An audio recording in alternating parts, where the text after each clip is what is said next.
नमस्कार दोस्तों। आज की कहानी श्री कृष्ण के बाल रूप लड्डू गोपाल की मन को मोह लेने वाली रोचक कहानी है। कहानी को सुनने के लिए वीडियो को अंत तक जरूर देखिए। दोस्तों, एक गांव में दही मक्खन बेचने वाला एक व्यापारी श्यामलाल अपनी पत्नी और बच्चों के साथ रहता था। वह स्वभाव से कंजूस था, परंतु उसकी पत्नी थोड़े खर्चीले स्वभाव की थी। लेकिन श्यामलाल जो भी काम करता था बड़ी मेहनत और ईमानदारी के साथ करता था। उसकी मेहनत और ईमानदारी के चर्चे दूर दूर तक होते थे। इसी कारण से उसके मक्खन और दही लेने के लिए दूर दूर से लोग उसके पास आते थे। एक दिन श्यामलाल की दुकान पर उसकी बड़ी बहन और जीजा आए। वे सीधे वृंदावन से आए थे। वे उनके लिए लड्डू गोपाल जी को लेकर आए थे। बोले, इसको घर में ले जाना और इसकी प्राण प्रतिष्ठा करके पूजन करना। श्यामलाल बहुत ही कंजूस प्रवृत्ति का था। वह सोचने लगा, अगर वह लड्डू गोपाल को घर लेके जाऊंगा तो मेरी खर्चीली बीवी इस पर श्रृंगार और पूजा में खूब धन खर्च करेगी। इसलिए उसने कहा कि मैं इसको दुकान में ही रखूंगा। उसकी बहन ने कहा, ठीक है, लेकिन जब तू सुबह दुकान में आया करेगा तो लड्डू गोपाल को दुकान से ही थोड़ा सा मक्खन निकालकर भोग लगा दिया करना। यह सुनकर श्यामलाल थोड़ा सा हैरान हो गया कि अब इसके लिए भी मुझे मक्खन निकालना पड़ेगा। वह मन ही मन सोचने लगा, लेकिन फिर भी उसने अपनी बड़ी बहन और जीजा को हाँ कर दिया, क्योंकि उसकी बड़ी बहन और जीजा लड्डू गोपाल को बड़े प्यार से लेकर आए थे। अगले दिन जब श्यामलाल अपनी दुकान पर आया तो उसे याद आया कि उसे लड्डू गोपाल को माखन का भोग लगाना है। लेकिन वह मन ही मन सोचने लगा कि कोई बात नहीं, अभी कल ही तो इसको लेकर आए हैं, मैं कल से भोग लगाऊंगा, अभी तो मैं बहुत व्यस्त हूँ। श्यामलाल ने लड्डू गोपाल से कहा, गोपाल, अभी तो तू खा कर आया होगा, मैं कल से तुझे भोग दूंगा। ऐसा कहते कहते उसको 2 हफ्ते बीत गए, लेकिन वह कंजूस श्यामलाल रोज ऐसे ही आनाकानी करने लगा। एक दिन जब श्यामलाल सुबह अपनी दुकान पर आया तो उसने देखा कि आधा मक्खन ही गायब है। यह देख श्यामलाल बहुत हैरान और परेशान हुआ। वह सोचने लगा, ऐसा कैसे हो सकता है, माखन कम कैसे हो गया, दुकान पर तो ताला लगा था, दुकान में कोई आया भी नहीं, फिर मक्खन कहाँ गया। श्यामलाल ने देखा जितनी बिक्री रोज मक्खन की होती थी, दाम तो उसको उतने ही मिल गए। श्यामलाल ने देखा कि मक्खन कम होने पर भी उसे रुपयों का कोई घाटा नहीं हुआ है। यह देखकर तो श्यामलाल और हैरान होने लगा। उसके मन में उथल पुथल होने लगी, आधा मक्खन कहाँ चला जाता है। अब तो रोज यही नियम हो गया, आधा मक्खन रोज गायब हो जाता था। अब तो श्यामलाल को बहुत चिंता होने लगी। वह सोचने लगा, आज रात मैं दुकान में ही रुकूंगा और देखूंगा कि मक्खन कौन लेकर जाता है।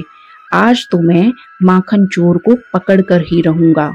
उस दिन श्यामलाल दुकान में ही रुका रहा और आधी रात को श्यामलाल देखता है कि एक बालक माखन के मटके के पास बैठकर दोनों हाथों से माखन खा रहा है।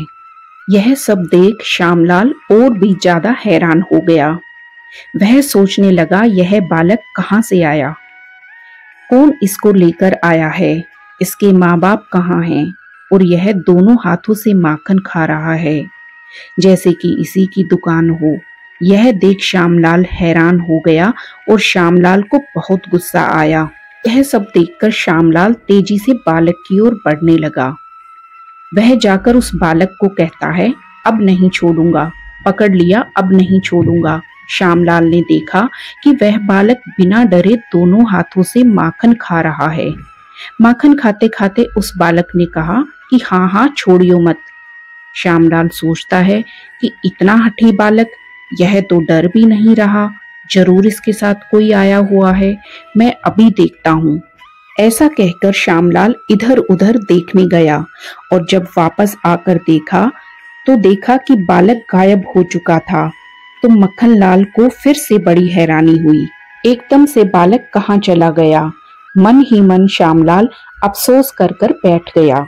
अगले दिन श्यामलाल के घर में उसकी बड़ी बहन और जीजा आए हुए थे, तो उसने उनको सारी बातें बताई कि मेरी दुकान से आधा मक्खन रोज गायब हो जाता है।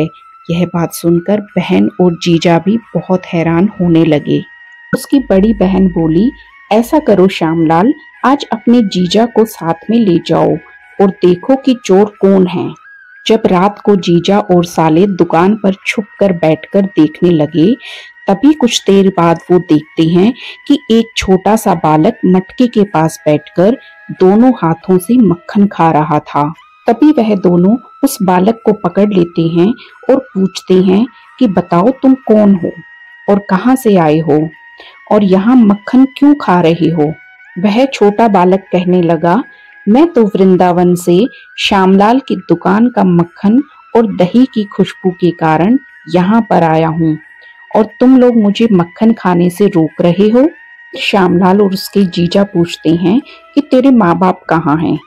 बालक ने कोमलता से उत्तर दिया कि वह तो वृंदावन में ही है, मैं तो यहाँ माखन खाने के लिए आया हूँ। श्यामलाल और उसका जीजा एक दूसरे का मुंह देखने लगते हैं कि यह कैसी लीला है। यह छोटा सा बालक इतनी दूर वृंदावन से माखन चोरी करने के लिए यहाँ आया है। तभी श्यामलाल कहता है कि अरे तू तो मेरा घाटा करवा रहा है। बालक ने फिर कहा कि क्या मक्खन बेचते हुए तुम्हें कभी कोई घाटा हुआ है? तुम्हें तो उतने ही पैसे मिलते हैं। फिर श्यामलाल कहने लगा, हाँ बात तो तेरी सही है। श्यामलाल अपने जीजा को कहता है कि पकड़ कर रखिए इसको, मैं इधर उधर देखता हूँ, जरूर इसके साथ कोई है। फिर श्यामलाल इधर उधर देखता है तो उसे वहां कोई भी नहीं मिलता और वापस आके जब वो देखता है कि बालक भी वहां से गायब हो चुका है। श्यामलाल ने जीजा से पूछा कि बालक कहाँ है। फिर जीजा ने बताया कि मैंने तो बालक को पकड़ के रखा था, फिर अचानक से पता नहीं कहाँ वो गायब हो गया। तभी उन दोनों का ध्यान लड्डू गोपाल के मुख पर पड़ता है, जिसके मुख पर बहुत सारा मक्खन लगा हुआ था। यह देखकर दोनों हैरान हो जाते हैं कि अरे यह तो लड्डू गोपाल की लीला है, जो रोज आकर यहाँ माखन खाते हैं। यह देख श्यामलाल और उसके जीजा धन्य धन्य हो उठते हैं और कहते हैं, लड्डू गोपाल जी ने तो साक्षात हमारे मक्खन का भोग लगा लिया है। इसके बाद श्यामलाल के जीजा ने श्यामलाल से पूछा कि क्या तुम लड्डू गोपाल को रोज भोग लगाते हो? यह सुनकर श्यामलाल तुरंत समझ गया कि उससे गलती कहाँ हुई है। श्यामलाल के जीजा ने कहा कि मैंने तो तुम्हें पहले ही कहा था कि इनको रोज एक कटोरी माखन का भोग लगाना, और तूने नहीं लगाया। फिर जीजा ने समझाते हुए कहा कि वह अपना हिस्सा अपने आप ही ले लेते हैं। श्यामलाल को अपनी गलती का एहसास हुआ और अपने जीजा को कहने लगे कि मैं तो इनकी लीला को जानता ही नहीं था। अब तो मैं रोज लड्डू गोपाल को माखन का भोग लगाया करूंगा और रोज नियम से इनकी पूजा किया करूंगा। तो दोस्तों, ऐसे हैं हमारे लड्डू गोपाल, जो चाहिए वह प्यार से नहीं तो हक से ले लेते हैं। दोस्तों, श्यामलाल की कमाई ईमानदारी और मेहनत की कमाई थी। चाहे वह कंजूस था, लेकिन इसके मक्खन और दही की खुशबू में मेहनत और ईमानदारी थी। इसलिए लड्डू गोपाल जी वृंदावन से माखन खाने के लिए श्यामलाल की दुकान पर खींचे चले आए। तो दोस्तों, यह कहानी आपको कैसी लगी कमेंट कर कर जरूर बताइए, और ऐसी ही कहानियां और ज्ञान की बातें सुनने के लिए चैनल को लाइक, सब्सक्राइब और शेयर जरूर कीजिए। मैं आपके लिए ऐसी ही वीडियो लाती रहूंगी, और वीडियो को शुरू से अंत तक देखने के लिए आपका धन्यवाद।